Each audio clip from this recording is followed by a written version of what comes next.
All right, back down. Fuad, you got a follow-up, sir?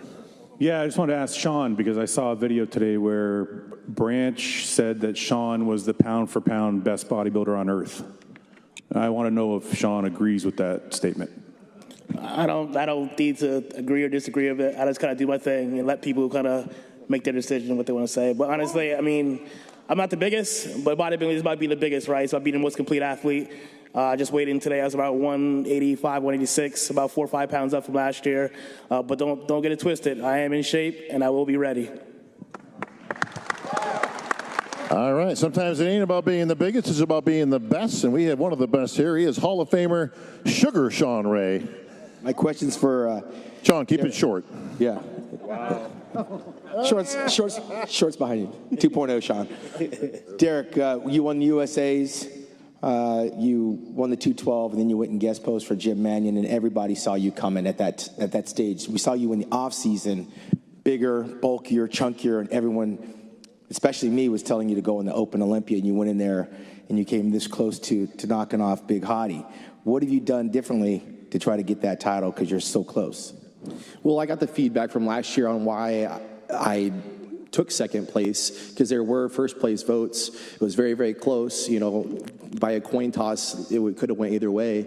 But, you know, he had the victory last year. I took the feedback and the critiques on what I needed to do to my physique, and I just went back to the drawing board, and I went back to the gym, and I trained hard all year. I worked with my coach, Hadi. This is our 3rd year working together, and he and I, our relationship in terms of coach-athlete and also our personal relationship has grown tremendously, so we understand each other better. He understands me, and he knows my body now much better, and I execute the plan. So, but at the end of the day, you have to have passion and love for this. You got to want to be in the gym, and you got to love this. So I live it every single day, and I just want to be the best, absolute best version of myself. So regardless of who I'm standing next to, I'm only focused on me, and the opportunity that I have to compete on this stage is a window of time in my life, and I want to make the absolute most of it. So.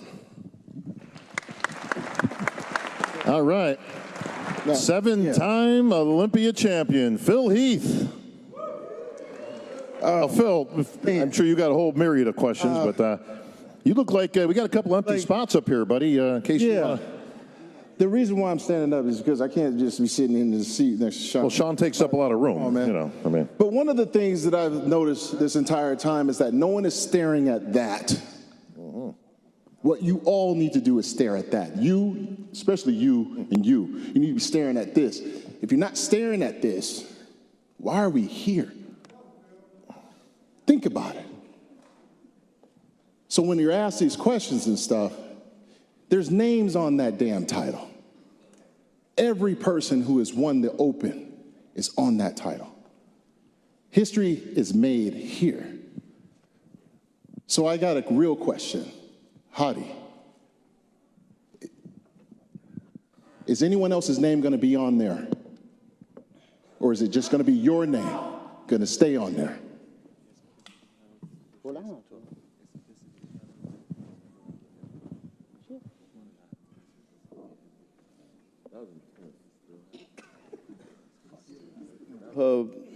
خب فیلس تو خودت چندین بار این قهرمانی رو تکرار کردی، میدونی حس من الان چیه و کامل بیشتر از خیلی ها که کارشناسی کردن میتونین منو درک بکنین.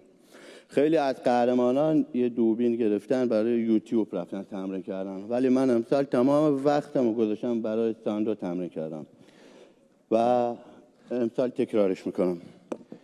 Phyllis, you have done this before and you repeat this champion many times before, so you can understand my feeling. Maybe other people, they train and went and posted many videos on YouTube for YouTube, but I have been trained hard and try to improve myself, and I'll repeat it again for sure. And since I'm still here, got another question, and it's going to transition. Chris Bumstead.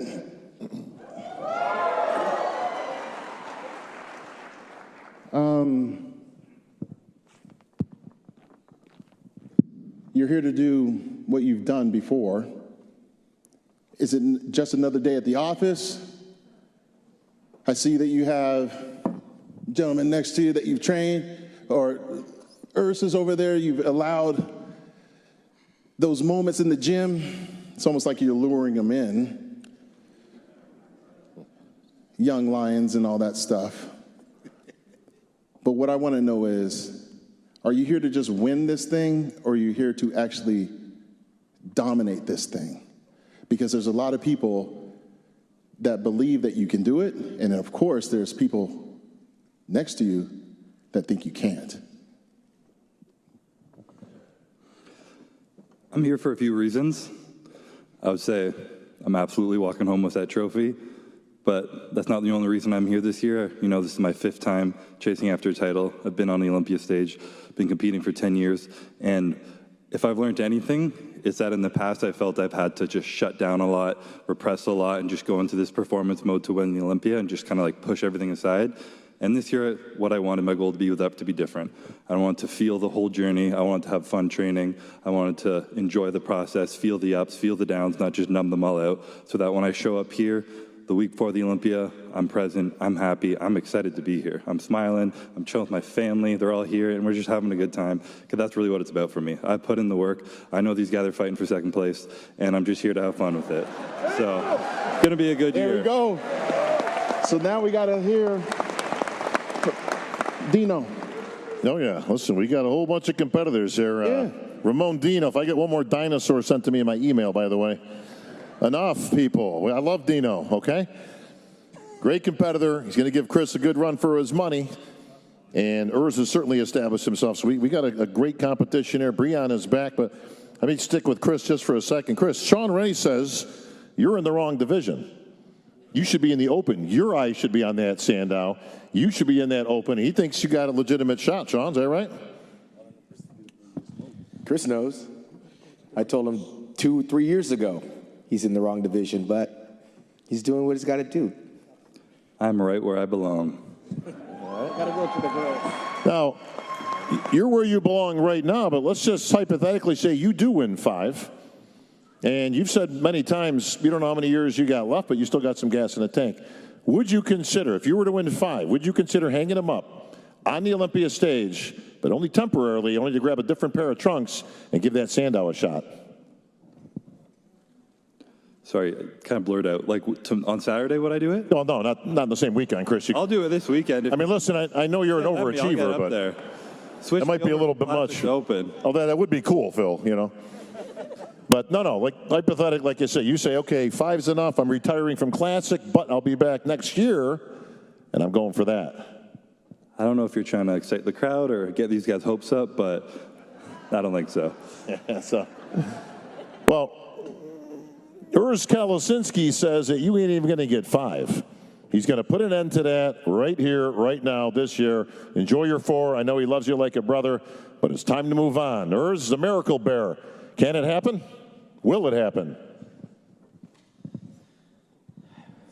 We all know everything can happen in this world, especially nowadays, but we're going to find it out on Saturday evening, huh? You got to get past Dino before you can get to Cbum. I know he don't understand me when I say it in English, so I say it in Portuguese. Cuidado, tô chegando.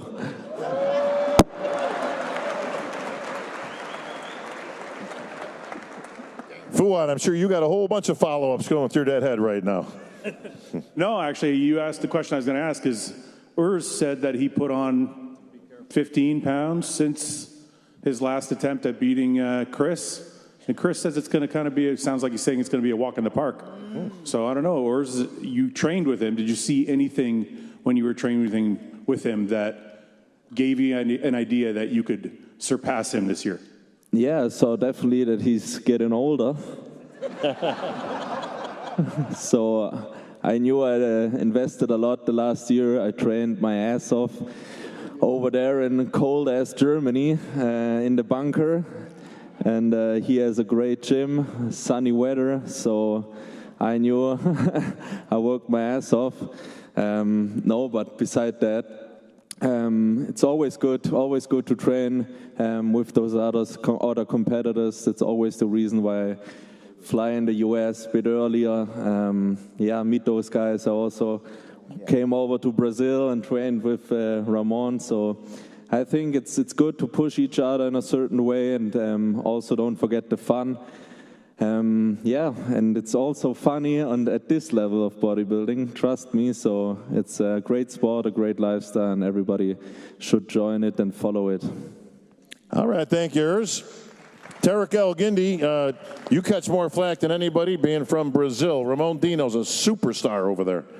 Ramon is a superstar in Brazil.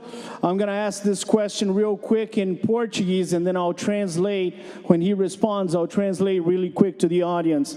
Ramon, você é um ídolo no Brasil, mas o povo brasileiro talvez fala que você não está pousando tão agressivo, que você escondeu o shape durante a sua preparação.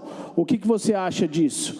I asked him, he's a hero in Brazil, but a lot of people are being critical that he didn't show any pictures and that he maybe doesn't pose as aggressively. What does he have to say about this? Então, isso foi simplesmente não te chama nem de estratégia, mas uma coisa que eu quis fazer mesmo, esconder mesmo, e mostrar ou não vai fazer diferença alguma, que o que importa é o que a gente apresenta no final, e o que vai surpreender eles no final é o que eu fiz o ano todo, entendeu? Tá escondidinho aqui para eles. He said, it doesn't matter what the pictures show. It's not a strategy. I'm only concerned about what I'm going to show on stage. All right. Thank you, Ramon. Yeah, a lot of people saying Breon Ansley, who's on the stage here today, should be on the Olympia stage, but a lot of people thought he was going to be sitting over here with these two guys. Yeah, I wanted to ask Breon, because there was a little confusion getting ready for the Olympia. Originally, it was going to go into the 212, and then switched up at the last minute. I call it the last minute because it was pretty recent, that you wanted to go back and try to recapture this very elusive title in the Classic division. Any second thoughts on that? Because I thought the 212 might be like the next natural step for you to take, but you decided to stay here. Absolutely is no second thoughts on this decision to come back and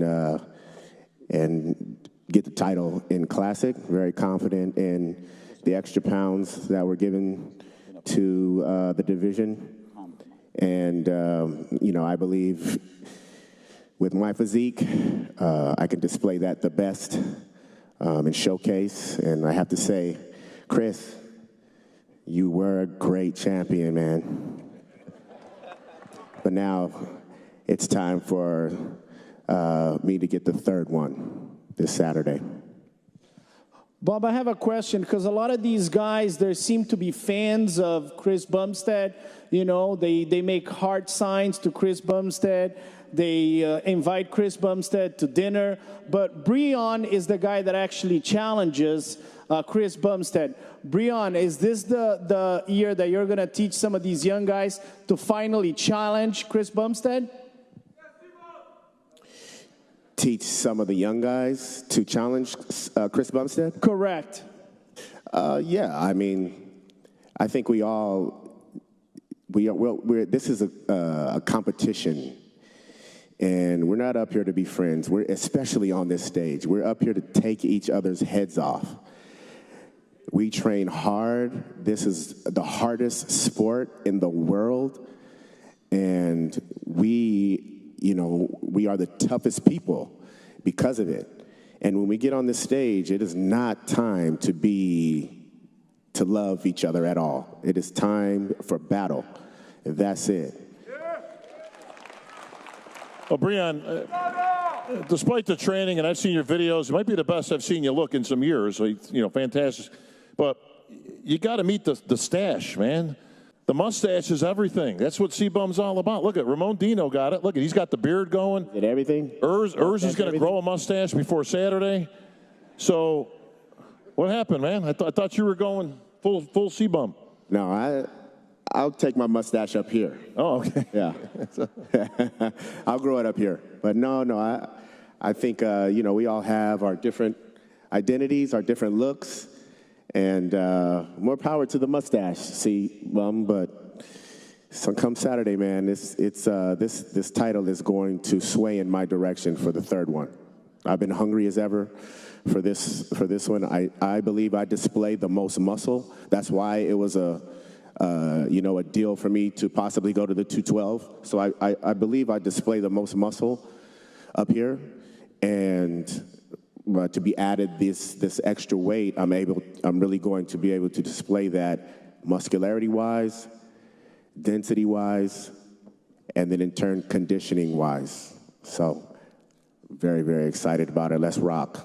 All right, two-time Olympia champ Breon Anza, can he make it 3? We're gonna see. Phil Heath.